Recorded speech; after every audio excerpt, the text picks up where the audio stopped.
Hi అందరికీ నమస్కారం. మన తెలంగాణ రాష్ట్రంలో ఎంహెచ్ఎస్ఆర్‌బీ నిర్వహిస్తున్న నర్సింగ్ ఆఫీసర్ నియామకాల్లో చాలా వరకు కూడా ఆల్రెడీ ఉద్యోగాల్లో ఉన్న వాళ్ళే మళ్ళీ కూడా పరీక్ష రాశారు.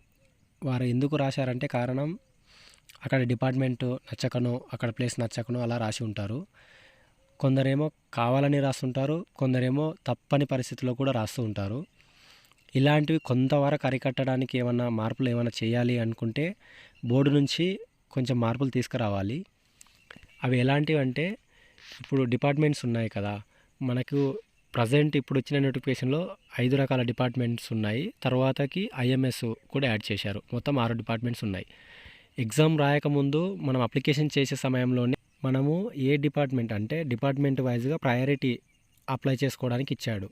మనం అప్లై చేసే సమయంలోనే డిపార్ట్మెంట్ సెలెక్షన్ చేసుకుంటున్నాం కదా. అలా కాకుండా మనము ఎగ్జామ్ రాయకముందు మనకు ఎన్ని మార్క్స్ వస్తాయో మనకు ముందే తెలీదు. ఎగ్జామ్ రాశాక మన ర్యాంక్ ఏంటి, మనకు ఎన్ని మార్క్స్ వచ్చాయో ఆ పొజిషన్ని బట్టి ఆర్బీ నుంచి నర్సింగ్ ఆఫీసర్ నోటిఫికేషన్ 18 సెప్టెంబర్ 2024 వచ్చింది. ఈ మొత్తం ప్రాసెస్ కూడా ఎలా ఉంటుందంటే మన నర్సింగ్ ఆఫీసర్ది ఫస్ట్ నోటిఫికేషన్, ఆ తర్వాత ఎగ్జామ్ ఉంటుంది, ఆ తర్వాత ఎగ్జామ్ స్కోర్ వస్తుంది నార్మలైజేషన్ తర్వాత, ఆ తర్వాత ప్రొవిజనల్ మెరిట్ లిస్ట్ ఉంటుంది. అందులో ఏమన్నా ప్రొవిజనల్ మెరిట్ లిస్ట్లో సర్వీస్ వెయిటేజ్ విత్ మనకు వచ్చిన ఎగ్జామ్ స్కోర్ 2 యాడ్ అయ్యి వస్తాయి. ఆ రెండిట్లో ఏమన్నా తేడాలు ఉంటే, తప్పులు ఏమైనా ఉంటే సరి చేసుకోమని టైం ఇచ్చాక మెరిట్ లిస్ట్ వస్తుంది. ఆ మెరిట్ లిస్టే ర్యాంక్ లిస్ట్ అని కూడా అంటారు. అందులో ఏమైనా తప్పులు ఉంటే కూడా సరి చేసుకున్న తర్వాతకి second merit list with verification list 2 సపరేట్గా ఒకే రోజు ఇస్తారు. ఇంతకుముందు ల్యాబ్ వాళ్ళకు కూడా అలాగే ఇచ్చారు. ఆ సర్టిఫికేట్ వెరిఫికేషన్ అయ్యాక వచ్చేదే selection list and final merit list. ఈ final merit list, selection list వరకు బోర్డుతో సంబంధం ఉంటుంది. బోర్డు పని ఇదంతా కూడా. ఇది మొత్తం అయిపోయాక కూడా మనం ముందుగానే డిపార్ట్మెంట్ సెలెక్షన్ చేసుకున్నాం కదా అప్లై చేసేటప్పుడు, ఈ మనకు వచ్చిన ర్యాంకు దీన్ని బట్టి బోర్డు వాళ్ళే డైరెక్ట్ నీకు డిపార్ట్మెంట్ సెలెక్షన్ ఇచ్చేస్తారు. అలా కాకుండా మనకి ఎగ్జామ్ కండక్ట్ చేశాక ర్యాంక్ లిస్ట్ వచ్చాక అప్పుడు డిపార్ట్మెంట్ సెలెక్షన్ చూజ్ చేసుకోవడానికి ఆప్షన్స్ ఇస్తే, ఇప్పుడు ముందే మనకు తెలియదు మనకు ఎంత ర్యాంక్ వస్తుంది, ఎన్ని మార్క్స్ వస్తాయని.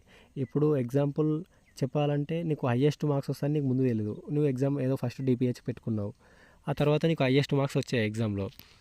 అప్పుడు నీకు అనిపిస్తుంది, ఇప్పుడు చూశాక నాకు ఎంఎన్జేలో నువ్వు స్టేట్లో సెకండ్ ఫస్ట్ పొజిషన్ ఉన్నావు, నీకు ఎక్కడ పెట్టుకున్నా నీకు వచ్చే అవకాశం ఉంది. కానీ నువ్వు ఫస్ట్ అప్లికేషన్ చేసుకున్నావు కాబట్టి డిఎంఈ డిపిహెచ్ ఉంది. ఇప్పుడు నువ్వు ఏం చేంజ్ చేయలేని పరిస్థితి.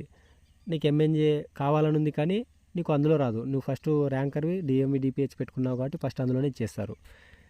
సో అలా కాకుండా నీ ర్యాంక్ వచ్చాక ఈ డిపార్ట్మెంట్ సెలెక్షన్ చూజ్ చేసుకునే ఆప్షన్ ఏదైనా ఇస్తే కొంతవరకు, ఇప్పుడు ఎగ్జాంపుల్ స్టేట్ ర్యాంకర్ వచ్చి కూడా ఎంఎన్జేలో కావాలనుకున్నాడు కానీ డిఎంఈ డిపిహెచ్ చూజ్ చేసుకున్నందుకు అందులో ఇచ్చారు కదా, ఆయన ఏం చేస్తాడు, మళ్ళీ నెక్స్ట్ టైం ఎంఎన్జే కోసం మళ్ళీ రాస్తాడు.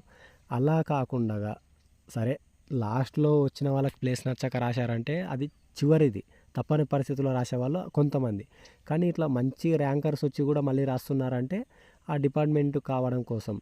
సో ఈ డిపార్ట్మెంట్ సెలక్షన్ అనేది మన ర్యాంక్ లిస్టు వెరిఫికేషన్ ఆ టైంలో ఏమన్నా చేంజెస్ అంటే ఆప్షన్ చూజ్ చేసుకోవడానికి ఇస్తే అప్పుడు ర్యాంకును బట్టి చూజ్ చేసుకుంటారు. కాబట్టి కొంతవరకు వాళ్ళకి నచ్చిన డిపార్ట్మెంట్ సెలెక్ట్ చేసుకొని అందులో వస్తే కొంతవరకు నెక్స్ట్ టైం రాయకుండా ఆగుతారన్నమాట.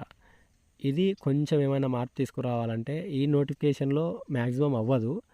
మరి నెక్స్ట్ వచ్చే నోటిఫికేషన్లోనైనా ఇలాంటివి ఏమైనా మార్పులు తీసుకొస్తే మళ్ళీ ఉన్న వాళ్ళు పాత వాళ్ళు రాయకుండా కొంతవరకు తగ్గించవచ్చని మా ఆలోచన.